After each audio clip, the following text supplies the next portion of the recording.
আজকে রান্না হয়েছে ভাত,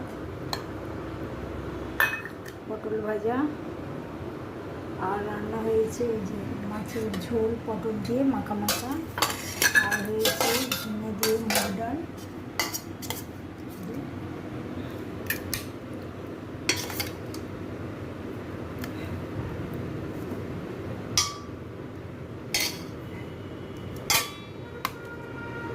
আর মাছের ঝোল দিয়ে পটল দিয়ে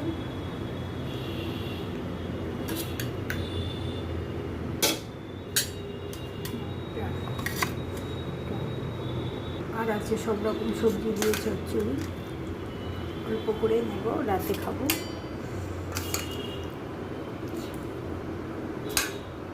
আর আছে লেবু আর কাঁচা লঙ্কা, আর সঙ্গে আছে চাটনি আমের। আজকে থালি কেমন হয়েছে দেখে বলবেন বন্ধুরা। ভালো লাগলে আমার চ্যানেলটাকে একটা সাবস্ক্রাইব করে দেবেন। আজকে আসি, আবার দেখা হবে অন্য ভিডিওতে।